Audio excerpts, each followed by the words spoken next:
आगे बढ़ेंगे, अगली बड़ी खबर का रुख करेंगे, जहां एक तरफ बीजेपी ने भीतरघातियों पर कार्रवाई करनी शुरू कर दी है, तो वहीं दूसरी तरफ कांग्रेस के भीतरघातियों पर भी अब कार्रवाई होगी। उपचुनाव के बाद हार की समीक्षा में इस वक्त कांग्रेस जुटी हुई है और भीतरघातियों पर कार्रवाई की जाएगी, दोषियों पर सख्त रवैया अपनाया जाएगा। तो जिसने भी पार्टी के खिलाफ जाकर उपचुनाव में काम किया है, उनके खिलाफ सख्त एक्शन कांग्रेस लेने जाएगी।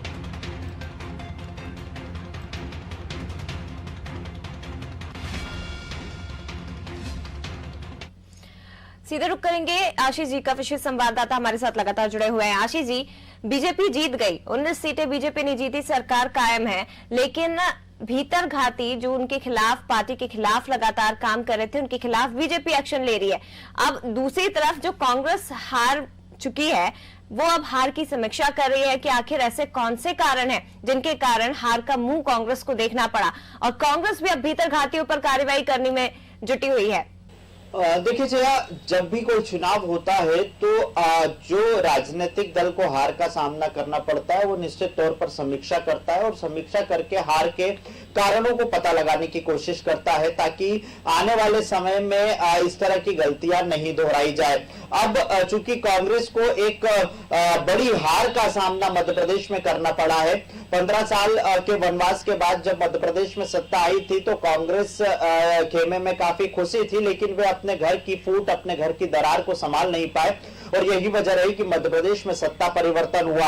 अब कांग्रेस 28 विधानसभा सीटों में, जिन विधानसभा सीटों में हार का सामना करना पड़ा है, वहां पर प्रत्याशियों से एक सूची मंगवा रही है कि आखिर वो कौन कौन लोग थे जिन्होंने कांग्रेस पार्टी के पदाधिकारी या कार्यकर्ता रहते हुए कांग्रेस पार्टी का समर्थन नहीं किया और भीतरघात किया है। तो ऐसे तमाम जो लोग हैं उनकी सूची प्रत्याशियों से ही मंगवाई जा रही है और प्रत्याशी की सूची के आधार पर पीसीसी फैसला लेगी। हालांकि कांग्रेस में नेतृत्व परिवर्तन को लेकर भी सवाल उठते रहे हैं और एक नई पीढ़ी को आगे लाने की जो कोशिश की जा रही है, कई नेता इस बात की दलील दे रहे हैं कि अब नेतृत्व परिवर्तन होना चाहिए। हालांकि विधायक दल की बैठक में कमलनाथ ने साफ तौर पर कह दिया था कि वे मध्य प्रदेश छोड़कर कहीं नहीं जाएंगे, बल्कि मध्य प्रदेश में जनता की लड़ाई लड़ते रहेंगे। तो अब देखना होगा कि आने वाले 3 साल बाद जब मध्य प्रदेश में विधानसभा के आम चुनाव होंगे, तब तक क्या कांग्रेस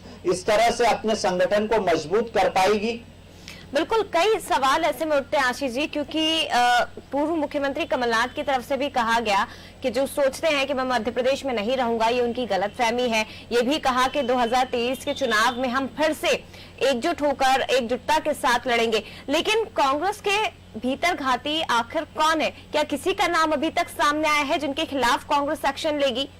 देखिए, ये इस बात के लिए कांग्रेस पीसीसी की तरफ से प्रत्याशियों को ही अधिकृत किया है कि आप सूची बनाकर दीजिए कि किन लोगों ने कांग्रेस पार्टी के पक्ष में काम नहीं किया है, चाहे वो प्रदेश स्तर का पदाधिकारी हो या जिला स्तर का पदाधिकारी हो। तो ये सूची मिलने के बाद ही पीसीसी इस पर फैसला लेगी कि किन लोगों के खिलाफ क्या शिकायतें आई है और संगठन को क्या कार्रवाई करना है।